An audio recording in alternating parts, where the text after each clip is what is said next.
Shalom ప్రభువైన యేసుక్రీస్తు నామంలో మీ అందరికీ శుభములను సమాధానము కలుగును గాక. This is Nehemiah from the heart of Israel, Jerusalem. గత కొన్ని రోజులుగా ప్రపంచవ్యాప్తంగా ఉన్న క్రైస్తవ సమాజము తీవ్ర దిగ్భ్రాంతికి లోనవుతూ ఉన్నారు. సెప్టెంబర్ 10వ తారీఖున చార్లీ కార్క్ అనే ఒక బలమైన యవనస్తుడైన క్రీస్తు సైనికుడు అతి కిరాతకంగా హత్య చేయబడడం జరిగింది. ఈ విషయం మనందరికీ తెలిసిందే. చార్లీ కార్క్ గారు ఎవరో తెలవకున్నా కానీ, అంతకుముందు ఎప్పుడు కూడా అతని గురించి వినకపోయినా కానీ, ఈయన మరణించిన సమయంలో అతని గురించి విన్న వారందరూ ఒక సొంత సహోదరుని కోల్పోయినారు అన్నట్టుగా బాధపడ్డారు. చార్లీ కార్క్ గారి గురించి చాలా మంది చాలా వీడియోలు చేశారు, చేస్తూనే ఉన్నారు. కానీ ఈ సమయంలో నేను ఈ వీడియో చేయడానికి బలమైన కారణం ఉన్నది. అసలు చార్లీ కార్క్ గారిని హత్య చేయడానికి గల ముఖ్య కారణం ఏంటి? అతడు ఒక దైవ సేవకుడనా, సువార్తను ప్రకటిస్తున్నాడనా, లేక ఇంకేదైనా కారణం ఉన్నదా? ట్రంప్ గారిని హత్యా ప్రయత్నం చేయడానికి, అలాగే ఒక చార్లీ కార్క్ గారి యొక్క మరణానికి సంబంధం ఏంటి? అసలు అమెరికాలో ఏం జరుగుతుంది? వీటన్నిటిని ఆత్మీయ కోణంలో వాక్యానుసారంగా స్పష్టంగా వీలైనంత క్లుప్తంగా నేను మీకు వివరించడానికి ప్రయత్నం చేస్తాను. ఇది అర్థం చేసుకోవడం చాలా చాలా ప్రాముఖ్యం. దయచేసి ఎవరు కూడా మిస్ అవ్వకుండా చివరి వరకు ఈ వీడియో చూడాలని మనవి చేస్తూ ఉన్నాను. చార్లీ గారిని హత్య చేయడానికి ప్రధానమైన కారణము వోక్ కల్చర్. అసలు ఏంటి ఈ వోక్ కల్చర్? నేను మీకు స్పష్టంగా ఎక్స్ప్లెయిన్ చేస్తాను. మనుష్య కుమారుడు రావడానికంటే ముందుగా ప్రపంచంలో పరిస్థితులు ఎంత భయంకరంగా మార్చబడతాయో, వాయు వరుసలు లేకుండా, ఆడ మగ అన్న తేడాలు లేకుండా మానవులు ఎంతగా మృగంలాగా మార్చబడతారో, సమాజంలో నైతిక విలువలు ఎంత భయంకరంగా దిగజారుతాయో చెప్పడానికి యేసుక్రీస్తు ప్రభుల వారు ఇద్దరి వ్యక్తుల కాలాలను ఉదాహరణగా తీసుకోవడం జరిగింది. ఎవరు ఆ ఇద్దరు వ్యక్తులు అనంటే నోవహు మరియు లోతు. మత్తయి సువార్త 24:37, అలాగే లూకా సువార్త 17:28 ప్రకారము మనుష్య కుమారుని రాకడ కంటే ముందు ప్రపంచము నోవహు దినముల వలె, లోతు దినముల వలె తయారవుతుంది అని వాక్యం స్పష్టం చేస్తుంది. అయితే ఈ రెండు కాలముల యొక్క భ్రష్టత్వాన్ని మనం ఈ రోజుల్లో ఎక్కడ చూస్తాము అనంటే అమెరికా దేశంలో స్పష్టంగా చూస్తాం. అది మనకు వోక్ కల్చర్ రూపంలో కనబడుతూ ఉన్నది. ఎస్, ఇంతకీ ఈ యొక్క వోక్ కల్చర్ అంటే ఏంటి? హోమోసెక్షువాలిటీ, గే కల్చర్, LGBTQ, స్వలింగ సంపర్కన, లింగ మార్పిడి, స్త్రీ పురుషుడు అన్న భేదాలు లేవు, థర్డ్ జెండర్ కూడా ఉన్నది అన్న ఒక భయంకరమైన విషపూరితమైన భావజాలమే ఈ యొక్క వోక్ కల్చర్. చాలా పాశ్చాత్య దేశాల యొక్క రాజ్యాంగము ఈ యొక్క వాక్యానుసారమైన విలువల మీద కట్టబడింది. అందులో అమెరికా దేశము అతి ప్రధానమైనది. వాక్యానుసారమైన విలువల చేత కట్టబడిన యొక్క పాశ్చాత్య దేశాలను నాశనం చేయడానికి సాతాను గాడు పూనుకున్నాడు. అందులో భాగంగానే ఈ యొక్క వోక్ కల్చర్ ద్వారా అమెరికా దేశంలోకి ప్రవేశించి అమెరికా దేశాన్ని నాశనం చేయడానికి వాడు కంకణం కట్టుకున్నాడు. ఎందుకు అమెరికా దేశమే ఈ యొక్క వోక్ కల్చర్ కి ప్రధానంగా కనబడుతూ ఉన్నది అనంటే, అమెరికా దేశాన్ని గనక ప్రభావితం చేయగలిగితే మిగతా దేశాలను ప్రభావితం చేయడం అంత కష్టమేమీ కాదు అని సాతాను గానికి కూడా తెలుసు. జెండర్స్ విషయంలో మనకు పునాది ఏమిటి అనంటే వాక్యమే. వాక్యం ఏమని తెలియజేస్తా ఉంది? దేవుడు మానవుణ్ణి ఏ రకంగా సృష్టించాడు? పురుషుని గాను స్త్రీని గాను సృష్టించాడు. ఆ భేదాన్ని వాక్యము స్పష్టంగా తెలియజేస్తూ ఉన్నది. వాక్యానుసారంగా మాట్లాడినట్లయితే థర్డ్ జెండర్ అనేది వాక్యంలో లేదు. మీరు అనుకోవచ్చు, నపుంసకులు ఉన్నారు కదా బ్రదర్, వాక్యంలో కూడా ఉన్నారు కదా అని మీరు అనుకోవచ్చు. దయచేసి గమనించండి, నపుంసకుల గురించి వాక్యము చెప్పిన కాంటెక్స్ట్ వేరు. చాలా మంది ఈ యొక్క నపుంసకులు అన్న పదాన్ని తప్పుగా అర్థం చేసుకొని అటువంటి వారిని వాక్యం చెప్పడానికి కూడా ఆహ్వానిస్తూ ఉంటున్నారు. అది వాక్యానికి విరుద్ధం. ఏ వాక్యం అయితే స్త్రీని పురుషుని వేరుగా చూపిస్తూ ఉన్నదో ఆ ఫౌండేషన్ ని సాతాను గాడు అటాక్ చేస్తూ ఉన్నాడు. ఈ పునాది మీద గనక అటాక్ చేసినట్లయితే ఆటోమేటిక్ గా అది వ్యక్తిగత జీవితాన్ని, సంఘ జీవితాన్ని, సామాజిక జీవితాన్ని, వైవాహిక జీవితాన్ని నాశనము చేయగలదు అని సాతాను గానికి తెలుసు.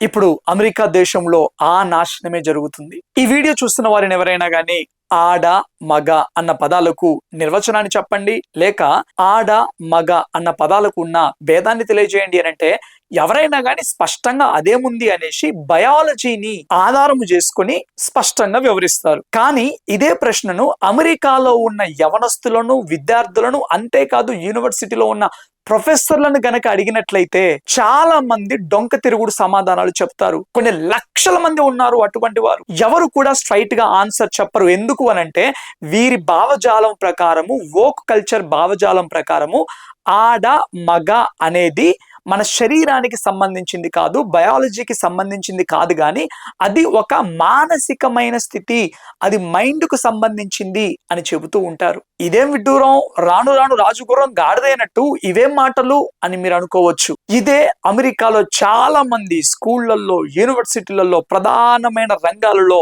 నిజముగా భావిస్తూ ఉన్నారు. వాళ్ళ భావజాలం ఏంటి అని అంటే, శరీరము ప్రకారము నీవు పురుషునిగా పుట్టినా కానీ ఒకవేళ నిన్ను నీవు స్త్రీగా భావిస్తున్నట్లయితే నీవు స్త్రీవే. నీవు స్త్రీగా పుట్టినా గాని నీకు నీవు పురుషునిగా నీవు భావిస్తున్నట్లయితే నీవు పురుషుడివే అన్న ఒక విషపూరితమైన భావజాలాన్ని భయంకరమైన వైరస్ లాగా స్ప్రెడ్ చేస్తూ ఉన్నారు అమెరికా దేశంలో.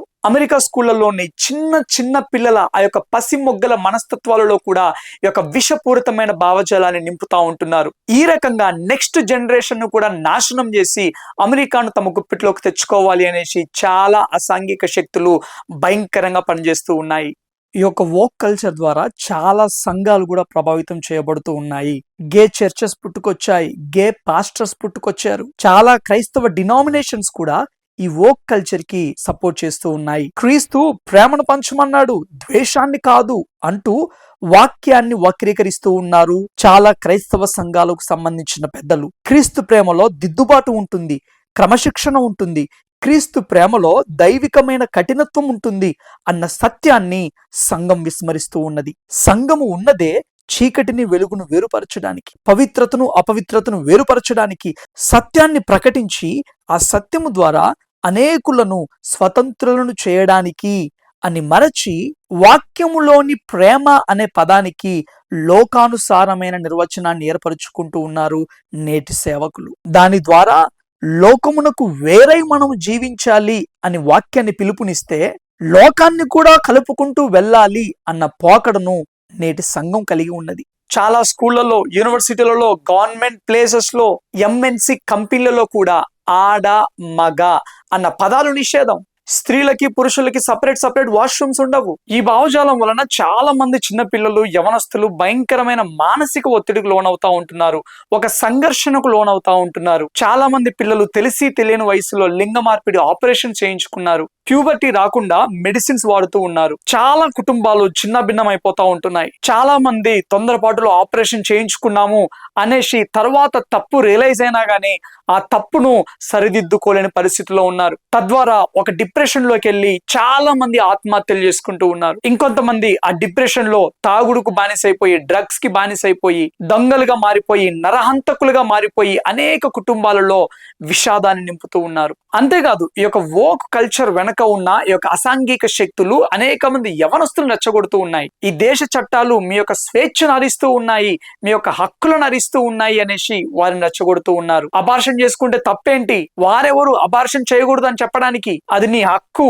అనేసి వివాహం కంటే ముందే సెక్స్ లో పాల్గొనడం అనేది అదొక గొప్ప ఘనతలాగా అనేక మంది యవనస్తులను రెచ్చగొడుతూ నాశనం చేస్తూ ఉన్నారు. యవనస్తులకు కూడా ఆ స్వేచ్ఛనే కావాలి కదా, అందుకే చాలా మంది యాంటీ నేషనల్ గా తయారవుతూ ఉన్నారు. అమెరికాలో ప్రధానంగా రెండు పార్టీలు ఉన్నాయి, రిపబ్లికన్స్ అండ్ డెమోక్రాట్స్. రిపబ్లికన్స్ అంటే ప్రస్తుతం ఏ పార్టీ అయితే ప్రభుత్వంలో ఉన్నదో ఆ యొక్క ట్రంప్ పార్టీనే రిపబ్లికన్ పార్టీ. ఈ పార్టీ యొక్క సిద్ధాంతాలు కావచ్చు, భావజాలం కావచ్చు, వాక్యానికి చాలా దగ్గరగా ఉంటాయి. వాక్యానుసారమైన పునాదుల మీద వీరొక భావజాలం కట్టబడింది. అందుకే వీరు ఈ యొక్క వోక్ కల్చర్ కి, ఎల్జిబిటిక్యూ, హోమోసెక్షువల్స్, గే కల్చర్ వీటికి కంప్లీట్ గా విరుద్ధం. అందుకే ట్రంప్ గారు గనక అధికారంలోకి వచ్చినట్లయితే ఈ యొక్క వోక్ కల్చర్ ని ఎక్కడ అడ్డుకుంటాడో, ఎక్కడ ఆనకట్ట వేస్తాడో అనేసి అతనిని కూడా చంపడానికి ప్రయత్నం చేశారు. ట్రంప్ గారి మీద హత్య ప్రయత్నం చేయడానికి ఈ యొక్క వోక్ కల్చర్ కూడా ప్రధానమైన కారణం. ఈ వోక్ కల్చర్ వెనకాల ప్రపంచవ్యాప్తంగా చాలా పెద్ద రాజకీయ శక్తులు ఉన్నాయి, పెద్ద పెద్ద ఎంఎన్సి కంపెనీస్ ఉన్నాయి. అంతేకాదు ఈ యొక్క హాలీవుడ్ కావచ్చు, మన దేశంలో ఉన్న బాలీవుడ్ కూడా ఈ యొక్క వోక్ కల్చర్ కి సపోర్ట్ గా నిలబడుతూ ఉన్నది. ఈ యొక్క వోక్ కల్చర్ వెనకాల భయంకరమైన సాతాను శక్తులు పనిచేస్తా ఉంటున్నాయి. ట్రంప్ గారు రావడానికంటే ముందుగా చాలా ప్రాంతాలలో బైబిల్ నిషేధము, చాలా స్కూళ్లలో ప్రార్థన నిషేధము, చాలా ప్రాంతాలలో సువార్త నిషేధము, దేవుడు అన్న పదము నిషేధము. ఇటువంటి భయంకరమైన పరిస్థితుల మధ్య నిలబడి అనేకులను వాక్యానుసారమైన విలువల చేత ప్రభావితము చేస్తూ క్రీస్తు కొరకు పట్టుకోవడానికి పూనుకున్న వ్యక్తే ఈ యొక్క చార్లీ కార్క్. చార్లీ కార్క్ గారు 1993 సంవత్సరం అక్టోబర్ 14వ తారీఖున అమెరికా దేశంలో జన్మించడం జరిగింది. చిన్ననాటి నుండే తల్లిదండ్రులు వాక్యానుసారమైన విలువల చేత పెంచారు. చార్లీ కార్క్ గారు తన టీనేజ్ లో యేసుక్రీస్తు ప్రభువుని సొంత రక్షకునిగా అంగీకరించడం జరిగింది. అప్పటి నుండి వాక్యాన్ని ధ్యానం చేస్తూ, లోతుగా పరిశీలన చేస్తూ, అనేక గ్రంథాలను చదువుతూ, వాక్యానుసారమైన విలువలతో తనను తాను సిద్ధపరుచుకున్నాడు. సాతాను దుర్గలను కూల్చే బలమైన సాధనముగా దేవుని చేత సిద్ధపరచబడ్డాడు. సాతానుగాడు ఏ విధముగా అయితే ఈ యొక్క వ్యక్తిగత జీవితాన్ని, వైవాహిక జీవితాన్ని, కుటుంబ జీవితాన్ని, సామాజిక జీవితాన్ని నాశనం చేయడానికి, నెక్స్ట్ జనరేషన్ ని నాశనం చేయడానికి పూనుకున్నాడో, ఆ భావజాలాన్ని నాశనం చేయడానికి చార్లీ కార్క్ గారు నడుము కట్టుకున్నారు. ఆ వాక్యానుసారమైన విలువలను చేత పట్టుకుని ఈయన యూనివర్సిటీలోకి వెళ్ళేది, స్కూల్స్ లోకి వెళ్ళేది. చార్లీ కార్క్ గారు కావచ్చు, అతని టీము అనేక మంది యవనస్తులను క్రీస్తు కొరకు ప్రభావితం చేయడం ప్రారంభించారు. ఈ భయంకరమైన విషపూరితమైన ఆ యొక్క భావజాలంలో నుండి బయటికి వచ్చి పశ్చాత్తాపంతో యేసు క్రీస్తు ప్రభుల వారికి తమ హృదయాలను సమర్పించుకోవడానికి వీరు బలముగా వాడబడ్డారు. తన పాడ్కాస్ట్ ద్వారా, టీవీ ప్రోగ్రామ్స్ ద్వారా, రేడియో ప్రోగ్రామ్స్ ద్వారా చాలా మంది ఈ భావజాలం నుండి బయటికి వచ్చి మార్పు చెందుతూ ఉండడంతో ఇతడు చాలా ప్రమాదకారిగా తయారైపోయాడు.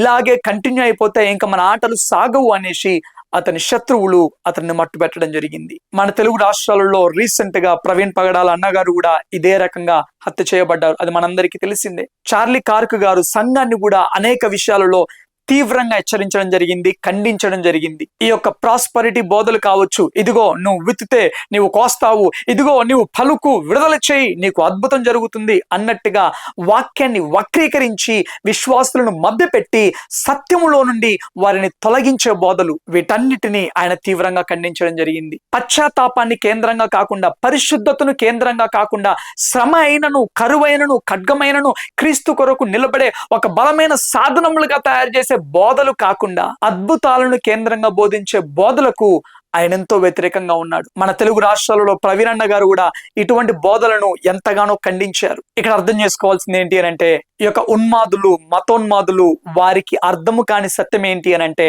ఎంతమంది చార్లీ కార్క్ వంటి వారిని, ప్రవీణ్ పగడాల వంటి వారిని చంపినా కానీ అంతకంటే ఎక్కువగా వారు విత్తిన వాక్యానుసారమైన విత్తనాలు నూరంతలుగా ఫలిస్తాయి అన్న సత్యాన్ని వారు గ్రహించలేరు. వీరిరువురి విషయాలలో అదే జరుగుతూ ఉన్నది. మన కళ్ళ ఎదుట ఆ నిజం కనబడుతూ ఉన్నది. చార్లీ కార్క్ గారు మరణించాక అనేక మంది యవనస్తులలో ఒక ఉద్యమం రగిలింపబడుతూ ఉన్నది. చార్లీ కార్క్ గారు టర్నింగ్ పాయింట్ అమెరికా అన్న ఒక సంస్థను స్థాపించి ఆ సంస్థ ద్వారా అనేకమైన కార్యకలాపాలు ఆయన నిర్వహించడం జరిగింది. నిజంగానే ఈ యొక్క చార్లీ కార్క్ గారి యొక్క మరణము అమెరికా దేశానికి, అమెరికా దేశంలో ఉన్న ప్రస్తుత జనరేషన్ కి ఒక టర్నింగ్ పాయింట్ గా మారింది. చార్లీ కార్క్ గారి జీవితం నుండి మనం నేర్చుకోవాల్సిన ఒక అద్భుతమైన ఆత్మీయ పాఠం ఉంది.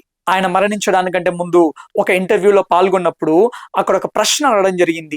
మీరు ఒకవేళ చనిపోతే ప్రజలు మిమ్మల్ని ఎలా గుర్తు పెట్టుకోవాలని మీరు ఆశపడుతూ ఉన్నారు అని ఇంటర్వ్యూవర్ అడిగిన ప్రశ్నకు, నేను చనిపోయినట్లయితే నా విశ్వాసము కొరకు నేను ధైర్యంగా ఎలా నిలబడ్డానో ఆ ధైర్యాన్ని బట్టి, ఆ విశ్వాసాన్ని బట్టి ప్రజలు నన్ను గుర్తుంచుకోవాలి అని ఆయన జవాబు చెప్పడం జరిగింది. యెహెజ్కేలు గ్రంథం 22వ అధ్యాయం 26వ వచనం ప్రకారం, యెహెజ్కేలు గ్రంథం 44వ అధ్యాయం 23వ వచనం ప్రకారము దైవ సేవకుడు కాంప్రమైజ్ అవ్వకుండా, ఎంత ఒత్తిడి ఉన్నా కానీ, పాపులర్ ఒపీనియన్స్ ఎటువంటివి ఉన్నా కానీ, వాక్యానికి విరుద్ధమైన బోధలు ఎంత భయంకరంగా ప్రబలుతూ ఉన్నా కానీ, వాటన్నిటి మధ్యలో నిలబడి ఏది పవిత్రమో, ఏది అపవిత్రమో, ఏది పాపమో, ఏది పరిశుద్ధమో ఆ తేడాను ప్రజలకు వివరించాలంట, ప్రజలకు బోధించాలంట. కానీ ప్రస్తుతము క్రైస్తవ సంఘాలలో ఆ తేడాను బోధించే బోధలు చాలా తక్కువగా ఉన్నాయి. విశ్వాసులు కూడా ఎలా తయారయ్యారు అని అంటే, 2 తిమోతికి రాసిన పత్రిక 4వ అధ్యాయం 3వ వచనం ప్రకారం, జనులు హితబోధను సహింపక దురద చెవులు గలవారై తమ స్వకీయ దురాశలకు అనుకూలమైన బోధకులను తమ కొరకు పోగు చేసుకుని. అంత్యకాలంలో మెజారిటీ విశ్వాసులు ఎలా ఉంటారంట? దురద చెవులు గలవారిగా ఉంటారు. తమ స్వకీయ దురాశలకు సంబంధించిన బోధలను బోధించే దైవ సేవకులను ఏర్పరచుకుంటారంట. అబ్బా నీకు తిరుగులేదు, నువ్వింత, ఓ క్రీస్తులో నీకు ఎల్లప్పుడూ విజయమే, ఓ నీకే రోగం రాదు, నీకే సమస్య రాదు, ఇక మనమే అన్నిటికీ సెంటర్ అన్నట్టుగా మనుషులను సంతోషపెట్టే బోధలు అనేకంగా విస్తరింపబడతాయి. ఇటువంటి పరిస్థితుల మధ్య చార్లీ కార్క్ గారు ధైర్యంగా నిలబడి సత్యాన్ని ప్రకటించాడు. వాక్యంలో గమనించినట్లయితే పాత నిబంధనలోని ప్రవక్తల మెసేజ్ కావచ్చు, ఆది అపోస్తలుల మెసేజ్ కావచ్చు, వారు ప్రకటిస్తూ ఉన్నప్పుడు వాక్యం అనే ఖడ్గము ద్వారా వారి హృదయాలు కోయబడ్డాయి. ఈ రోజు ఖచ్చితంగా బోధిస్తూ ఉన్నట్లయితే అయ్యయ్యో మనం అలా హత్య చేయకూడదు, అది ధర్మశాస్త్రపు బోధ అనేసి చాలా మంది వాక్యాన్ని వక్రీకరిస్తూ ఉన్నారు. దయచేసి గమనించండి, మనం సత్యము కొరకు నిలబడినట్లయితే సంఘమే మనల్ని ద్వేషించే పరిస్థితిలో మనం ఉన్నాం. ప్రవీణ్ పగడాల గారు చనిపోయినప్పుడు చాలా క్రైస్తవ సమాజంలో ఒక కదలిక వచ్చింది. కానీ అంతకంటే ఎక్కువ మంది ఆయనను సైలెంట్ గా ద్వేషించే వారు కూడా ఉన్నారు. ఎందుకో తెలుసా? ప్రస్తుతం ఉన్న పాపులర్ దైవ సేవకుల యొక్క బోధలను ఆయన ఖండించడం జరిగింది. పాపులర్ దైవ సేవకుల యొక్క పరిచర్య క్రమమును వాక్యం యొక్క వెలుగులో బట్ట బయలు చేయడం జరిగింది. అందుకే మీరు గమనించినట్లయితే చాలా మంది పెద్ద పెద్ద దైవ సేవకులు స్పందించవలసినంతగా స్పందించలేదు. కొంతమంది ఏదో తూతు మంత్రంగా స్పందించారు. ప్రకాష్ గంటల గారు కూడా ఈ యొక్క డిజిటల్ చర్చెస్ ని వాక్యానుసారంగా ఖండించడం జరిగింది. ఈ రోజున క్రైస్తవులకి ఈ రకంగా ఖచ్చితంగా చెప్పేవారు అంతగా పట్టరు. పిట్టకథలు చెప్తూ, చెవులకు ఇంపైన మాటలు చెప్తూ, ఖర్చీపులు అమ్ముతాము, ఆయిల్ బుడ్డీలు అమ్ముతాము, ఇదిగో పండ్లు అమ్ముతాము, పిల్లలు పుడతారు, ఈ బోధలు కావాలి మనకి. దయచేసి తప్పుగా అనుకోమాకండి. మీలో కొంతమంది మనం అలా తీర్పు తీర్చకూడదు బ్రదర్ అన్న మాటలు కూడా మాట్లాడుతూ ఉంటారు. ఆ తీర్పు తీర్చకూడదు అన్న మాటకి అర్థమే తెలియకుండా. దయచేసి గమనించండి, అంత్యకాలంలో దైవ సేవకుల కంటే ఎక్కువగా, పరిచర్యల కంటే ఎక్కువగా మనకు వాక్యము ప్రాముఖ్యం. అనేకులు మోసపరచబడుతున్న ఈ కాలంలో సత్యము కొరకు మనం నిలబడము చాలా చాలా ప్రాముఖ్యం. పరిస్థితులు ఎంత వ్యతిరేకంగా ఉన్నా గాని, మనుషులు ఎంత వ్యతిరేకంగా ఉన్నా గాని, సత్యము కొరకు మనం నడుము కట్టుకున్నట్లయితే దేవుడు మనలను బలమైన సాధనములుగా వాడుకోవాలని ఆశపడుతూ ఉన్నాడు. చార్లీ కార్క్ వలె, మన ముందున్న దైవ సేవకుల వలె, ఆది అపోస్తలుల వలె కరువైనను, ఖడ్గమైనను, హింస అయినను సత్యము కొరకు నిలబడే బలాన్ని, ధైర్యాన్ని, ఆ కన్విక్షన్ ని పరిశుద్ధాత్మ దేవుడు మనందరికీ అనుగ్రహించును గాక. ఆమేన్, ఆమేన్, ఆమేన్. ఈ మాటలు మీకు ఆశ్చర్యకరంగా ఉన్నట్లయితే తప్పకుండా లైక్ చేయవలసిందిగా మనవి చేస్తా ఉంటున్నాను. అలాగే ఏ వాక్యము చేత అయితే ఈ యొక్క పాశ్చాత్య దేశాలు ఒకప్పుడు మండింపబడ్డాయో, ఒకప్పుడు అనేక మంది మిషనరీలు ఏ పాశ్చాత్య దేశాల నుండి వివిధ దేశాలకు వెళ్లి సువార్తను ప్రకటించారో, ఆ పాశ్చాత్య దేశాలు తిరిగి క్రీస్తు కొరకు మండింపబడేలాగున మనం అందరం ప్రార్థన చేద్దాం. Thank you all. God bless you.